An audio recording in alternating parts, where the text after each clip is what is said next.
As we're starting to see publishers drill into these niches, organize and acquire a range of different brands, it's important, I think, now, especially as we're facing a lot of ad headwinds, to take the measure of how different companies are coming at the ad market very differently, I think.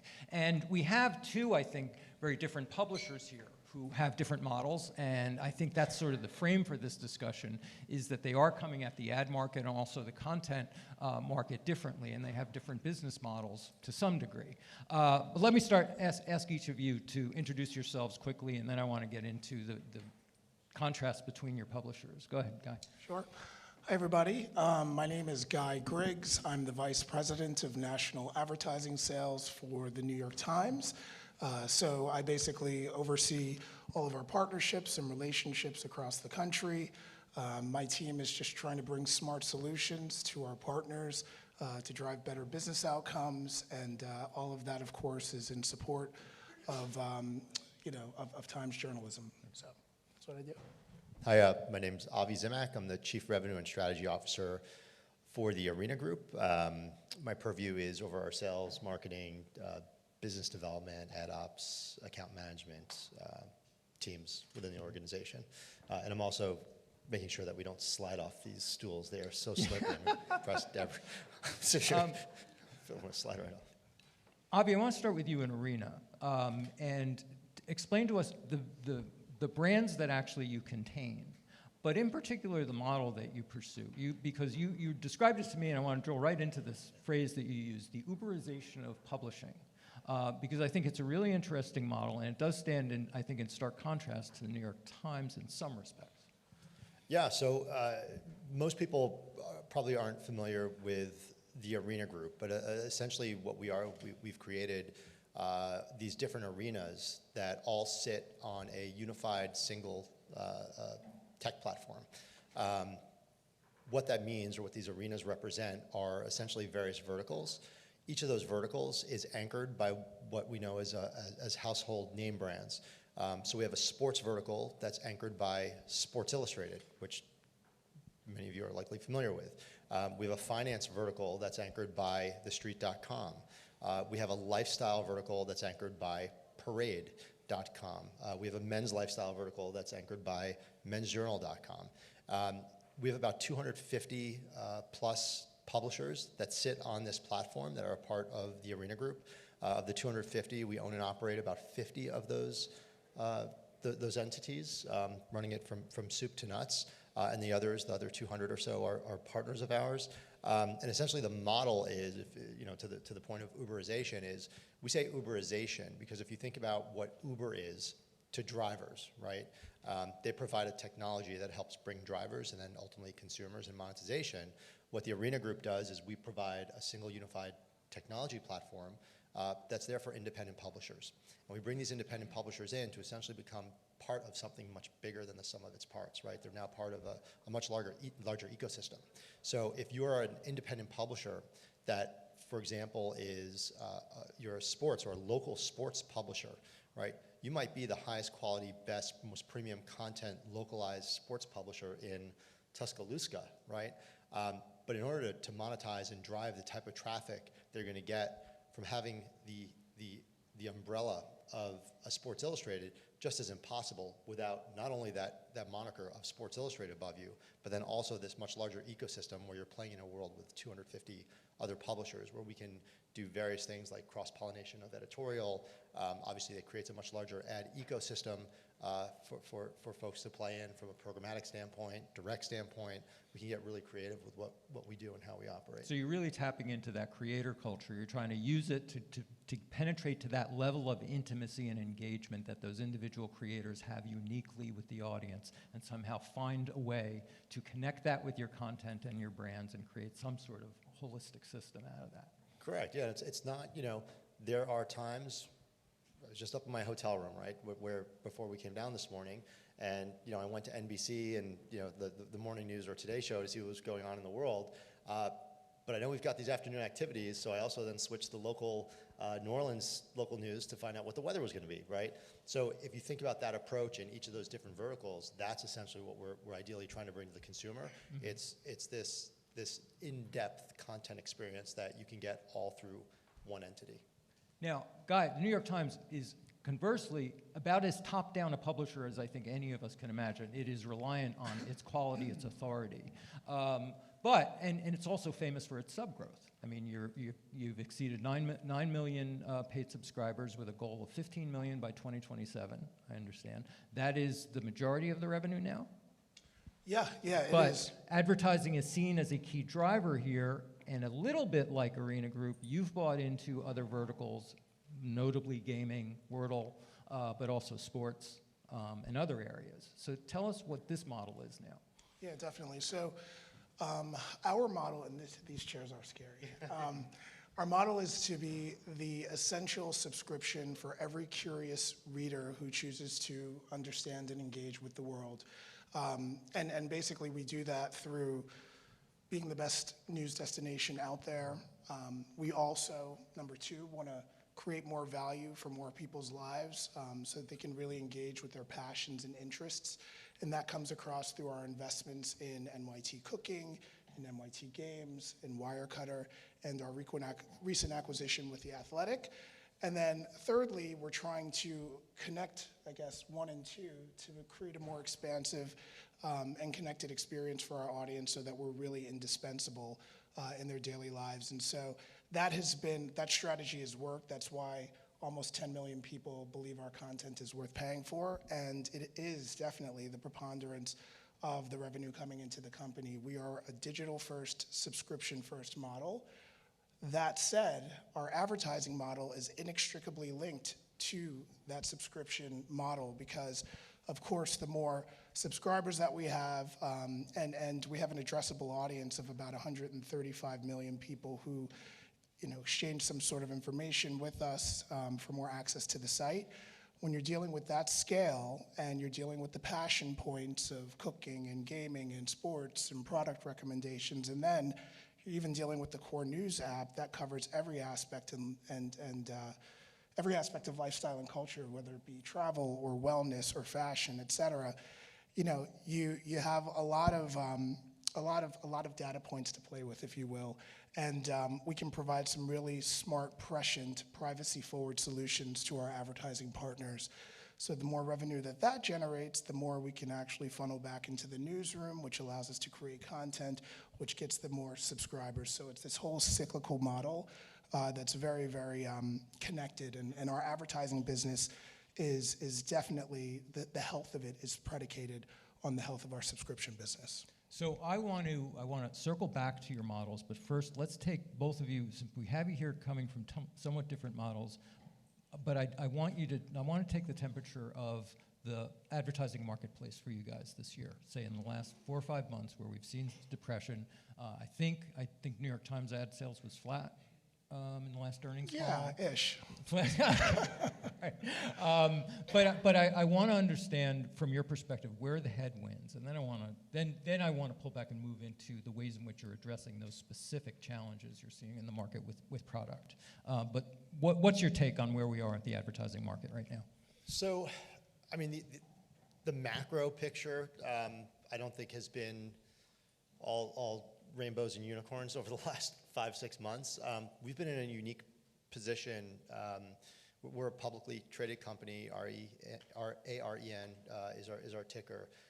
So I can only speak to our earnings reports, but we've been up, which is great. We've bucked the trend, but a lot of it has to do because of the newness and what our model is and the various acquisitions that we've made. I think the macroeconomic picture for advertising has been one, I've been in this business for a long time. I've never seen as much uncertainty in the market, I think, as a publisher, and also looking out and, when we speak with our friends on the client side and the agencies, the forecasts change with the wind. I mean, it's like literally every month or every quarter you're getting a new estimate from the big five. We are optimistic about where things are going. I think the debt announcement that was made earlier this week is going to hopefully help us. Advertisers, I think Deborah was speaking about it, when you've got advertisers that are coming to you to help with those connection points and for you to help with the uniqueness of what you do as a publisher, right? Whether it's the creation of specific programs, branded content, programmatic, if you have the scale, the trust, the authenticity that brands like ours bring to the table, I think we're much better positioned. Again, the last 4 or 5 months, to answer your question, was a little bit soft compared to, at least for us, to the previous year. But we are seeing some pretty fantastic momentum literally over the last 4 to 6 weeks, where, you know, even in terms of RFP volume and proposal volume and things of that nature, that's gone, taken a nice uptick, for sure. Go ahead. You know, I agree. It's definitely been tough, and we are not unaffected by everything going on in the macroeconomic world, but I feel like it's fits and starts. I feel like it's really hard to predict exactly where the market is going. I do think that things are better than they were. I'd say, you know, over the last couple of months or so, we are seeing signals of upticks in activity, which is great.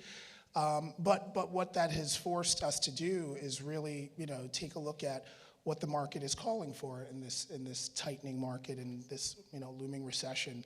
It's all about outcomes. I think Deborah was talking about that now. She's seeing a lot of that, like from the pandemic, lower funnel outcomes, et cetera. And we're hearing the same thing. And so, whereby the New York Times has always been known to be an upper funnel awareness play, and that's, you know, what we still are. We are repositioning a little bit the way in which we're going to market and saying that we're a full funnel play and we're actually a precision partner, and we have metrics to prove that out, and you know, it's actually starting to resonate in the marketplace. So how does the New York Times, pitch me, Yeah. how does the New York Times, and give me some examples, how does the New York Times, which I do identify with that larger branding play, pitch itself and convince marketers that actually we're full funnel, Definitely. and we can help you on the performance end? Maybe give us an example or two of that. So we conducted a study with Kantar that does a lot of our pre and post campaign study works to just see how effective our campaigns were across the entirety of the funnel in comparison to everybody else, every other campaign in the industry that they measure. And in 2022, what they considered good in industry benchmark, we were beating by 1.5 times at least, at minimum, across the funnel. So that's everything from upper funnel awareness to consideration, even down to purchase intent. So we've been consistently able to beat industry standards and benchmarks. So And I'm sorry, but just for a second to pause. So that essentially you're saying that you are able to show that you have bottom funnel effects without necessarily engaging in performance advertising, but just the nature of the nature of your branded presence and quality and impact is affecting the bottom line. You don't 100%. necessarily have to move into performance advertising in order to do that. No, you don't. Okay. Not necessarily. Even though we are seeing a lot of our harder working media, which happens to be our most profitable media, you know, really providing a lot of performance as well. So audio, first party data, newsletters, our Flex Frame suite are really producing those outcomes across the lower, I guess the mid to lower funnel portion of this. And it's proving out, yeah, and I think it's about the trust and credibility of the Times being around for 172 years, combined with the massive scale that we have, the passion points, you know, across every aspect of lifestyle and culture that have really allowed us to provide something that I think is unique in the marketplace.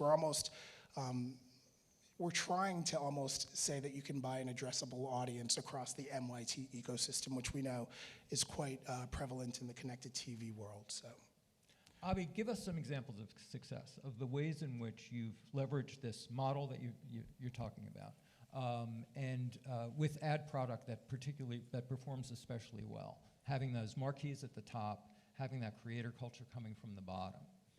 Yeah, so I mean, you know, our model is not dissimilar, right? I think for us, you know, we kick the door open, not only with marketers and brands, but also with consumers by having those marquee household brand names at the top of what we do.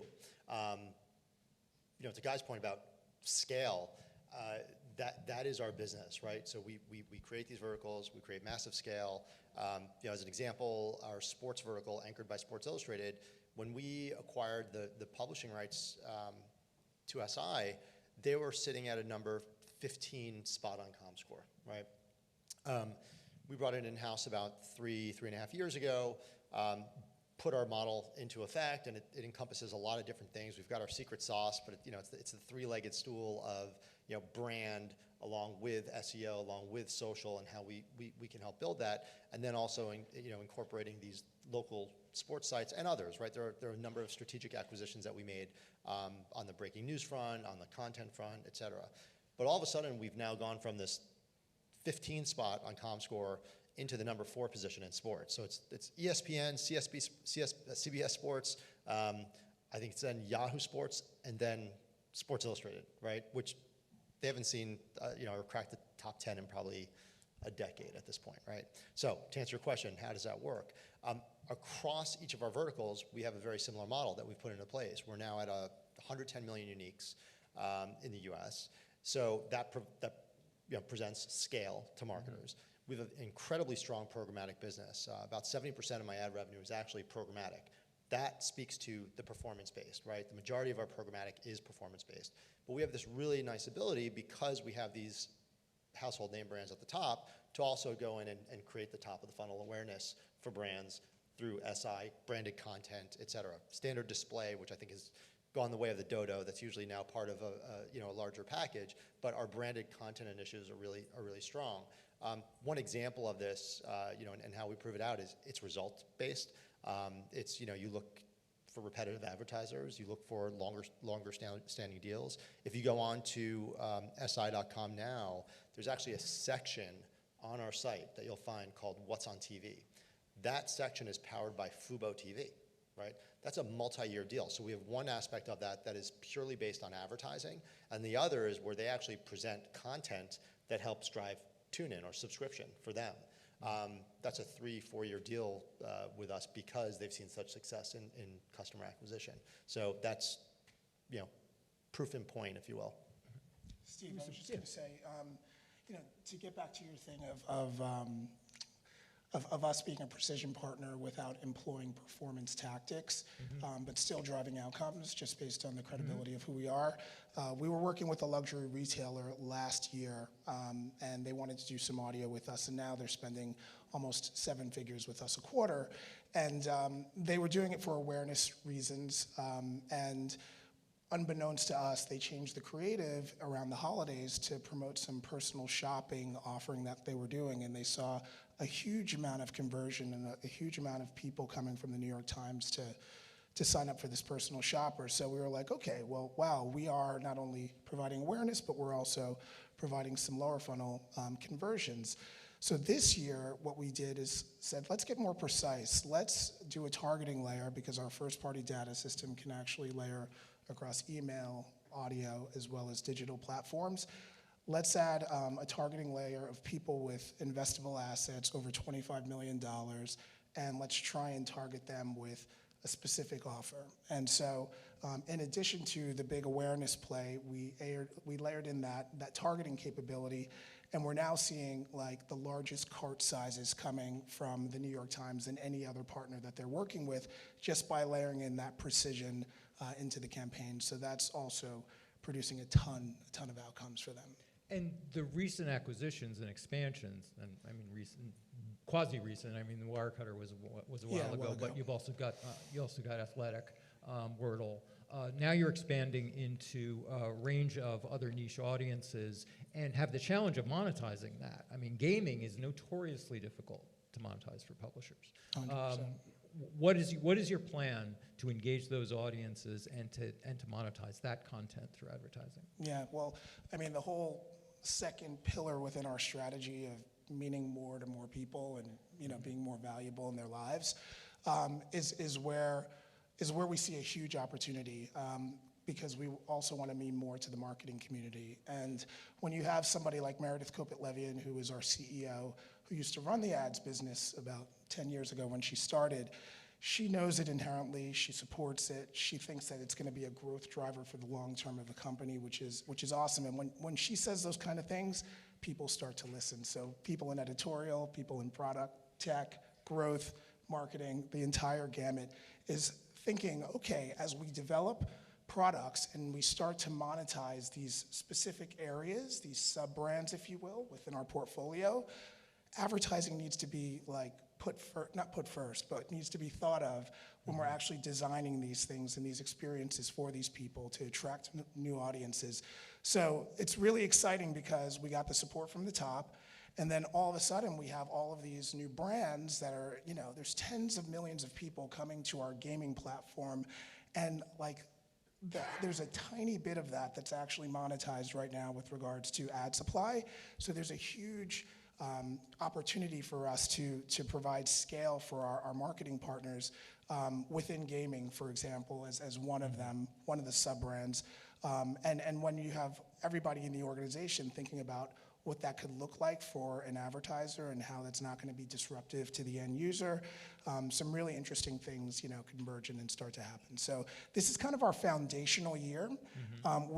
We mentioned this 2022 essential subscription for every curious reader who chooses to engage with the world last year. And so now we're building out what that looks like. And now we're opening up supply across all of these sub-brands. And we, are kind of wanting to be a Condé Nast where you're kind of thinking of us as a house of brands rather than the New York Times, news, politics, opinions, investigative journalism, which is definitely what we are, but we're so much more. I want to extend that idea of experience back over to Arena Group. You've got wonderful control of your experience. You've got a series of apps, notoriously well-designed site. Arena Group, you're pursuing a model which in the past, 70% programmatic, 250 creators. I have seen many publishers go down this path in my 30 years who have used, let's scale this up, let's grab all the content we can and throw a lot of crap programmatic against it. How are you avoiding those mistakes in terms of control over content and control over experience? So on the control over content, right, when we're speaking with the independent publishers who become part of our platform, this is not an open ecosystem where anyone can just throw a bid in and all of a sudden now they're a publisher on our platform. Everyone is vetted. There's a process they go through. Our pitch, if you will, to these independent publishers is you're doing great at what you do.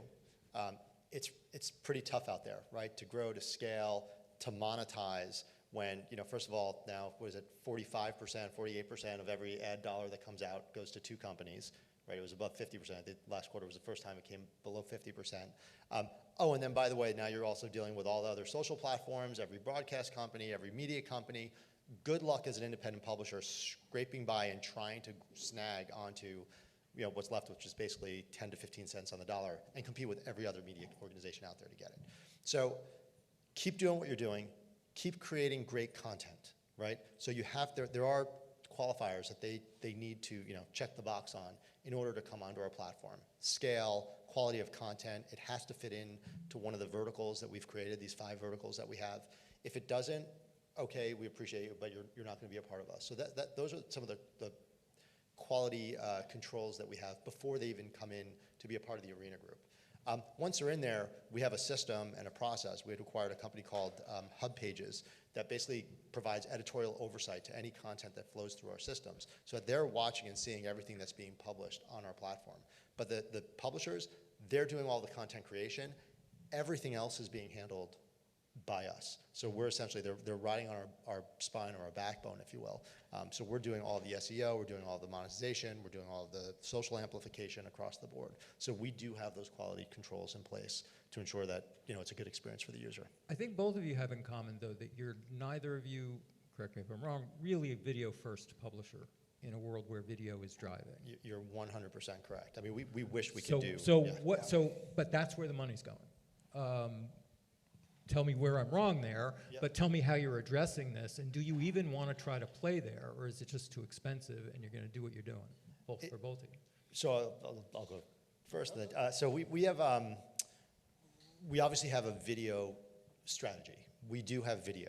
We do have original video content. It's a hard game. I look to actually what Condé Nast did about a decade ago with their entertainment unit. I think they were very smart, but they were also willing to invest and learn along the way. My previous company was a company called New York Media, right? And we had a number of assets there, from New York Magazine to The Cut to Vulture and a number of others. And I remember when we would go in and speak to different brands, who were going video first, particularly in the luxury sector. They said, you know what, we're going straight to Condé Nast because they've got it. They've invested and they're doing it right. We were not at the time, and I don't think we are not a video first led company here. That said, you have to play in the space. Our foot into it really, and we're actually in the midst of investing and growing this side of the business for us, but we don't think, and we're not going to succumb to this. We know that we're not, I don't think any website, right, whether it's any of the Condé properties, whether it's New York Times, whether it's the Arena Group, no one's coming to us to watch video. That's not where, right, that's not where the experience is. You need to fish where the fish are. So our strategy is we want to create socially led video content first. We have a creator team. We're going to be investing much more heavily in that creator team. We recently acquired a company called Fexy Studios. So we brought in 2 Emmy-nominated programs called Movable Feast and Road Food. I encourage you to watch them. They're on PBS, and we're actually looking for additional distribution beyond. But I think that's the play in video. It's the distribution strategy. It is a lot to invest there, but I would not call ourselves a video-first company for sure, but you do have to be in the space if you want to play. Guy, I've seen New York Times take a number of stabs at video over the years. Where are you now, and how does any of these new investments and new full funnel approach, does it help drive you into video more effectively? Yeah, 100%. We and more to come on this. I can't really talk too much about it, but I'll just say with that untapped supply, we're creating supply in areas and environments that have tons of scale that just have not been utilized. So we're going to be able to provide efficient, scaled video offerings across a number of our sub-brands very, very soon. And that's basically our bet in that. But what I will say, what is our jam is audio. And we are still the 4th largest publisher within podcasts with a fraction of the shows that some of our competitors have.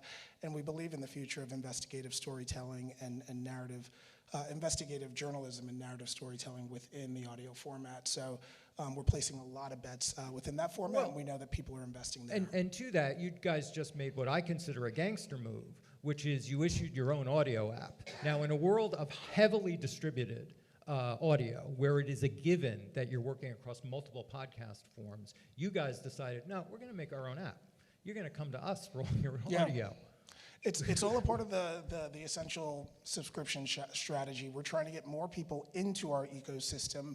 So we're providing them with basically a home for all of New York Times podcasts. And, the majority of podcasts that we have can still be accessed over Spotify and Apple, but there is exclusive content that cannot be accessed across Spotify and Apple, and you have to come to NYT Audio for. And so it's another way of getting more people into our ecosystem, another way of allowing audiences to experience New York Times content in new ways. And it's kind of cool because this audio app gets smarter. It's personal. We're calling it the smartest play button on the internet. So it's basically understanding your preferences. There's a lot of narrated articles that are read to you, and based on what you're listening to, it will provide you with more articles from not only the New York Times repository, but also across the web. And so it's just another way of getting people into the fabric of the New York Times ecosystem so that they subscribe all access to all of our platforms. I want to give you guys a couple minutes for questions. Anybody have questions of our team? We got one over here. You ready?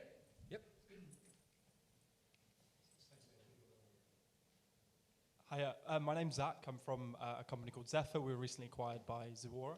I had a question for Avi. I really liked what you said, Guy, about subscriptions being a good subscription business being a healthy indicator of the advertising side. I wonder if you saw that the same way at Arena Group, and or do you see them as more competing streams, and does the more kind of challenging macroeconomic environment affect how you manage both of those streams too? Yeah, it's a great question. So I think if you look at any publishing entity out there, any content producer out there, arguably the New York Times is the best in class on the subscription front. There's no question. I mean, you're welcome. Well, I think the goals that Meredith has said, and was it 10 million subscribers in 2 years from now? Yeah. Right? It's incredible. And I think most in the publishing industry wish they can achieve that type of success on the subscriber plan. The reality is, and I share this internally, I've shared it at past companies, not all forms of media are created equal, right? There's, the reality is that there's a very specific type of content and a very specific type of consumer that's going to actually subscribe to something. I think news and high quality premium news journalism like the New York Times provides is where you're gonna have the most success. For us, just to answer your question on how we view that, we think multiple revenue streams are paramount to our success. We do have a healthy subscription business. Number one on our financial site, thestreet.com. So that's got a very robust subscription business where consumers are paying up to $1,500 a year to get that because it's financial advice, right? How to invest your money, and it's a super high net worth consumer there, and that continues to grow. We're actually going to be making an announcement in about a week. And again, this plays into the subscription strategy as well, but it's beyond that, where we've actually partnered on creating an investing app.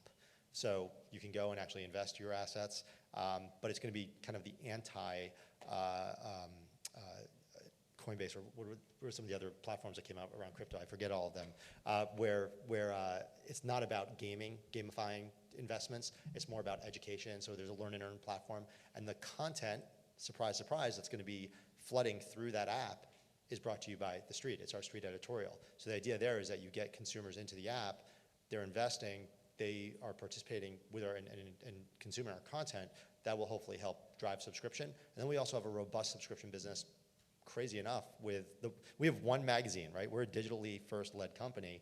We have one print publication, and that's Sports Illustrated, and that subscription continues to grow. We're up again year over year, not only in subscriptions but advertising on the magazine. I think we got Joe. Guy, lifelong paid subscriber to the New York Times. You are my most trusted news brand. I'm also a big fan of the Wirecutter model, but I kind of feel like lately there's been a less than transparent integration in some of the affiliate marketing. And I don't know, honestly, as an informed reader, whether something is a genuine recommendation coming from the Times or an affiliate marketing deal. Are you guys concerned about that at all? How does that impact trust? Is it impacting your relationship with the ag community at all?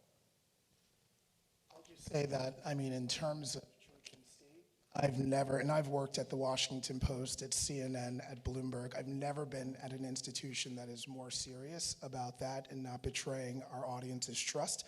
It's the currency with which we trade, and we're super serious about that. I can't speak to the specifics of their affiliate model because I'm not one of the business owners of that, but what I'll say is that I know that independence is utmost. I mean, A.G. Sulzberger just wrote a long article for the Columbia Business Journal about the importance of independence, and though we're not talking about investigative journalism, the same rigor does apply to product recommendations, and so I would say that there is no funny business happening there with the affiliate. You can trust those recommendations as really being thoroughly vetted by our journalists. Guy, Avi, thanks so much. Really Thank you. appreciate it. Thank you.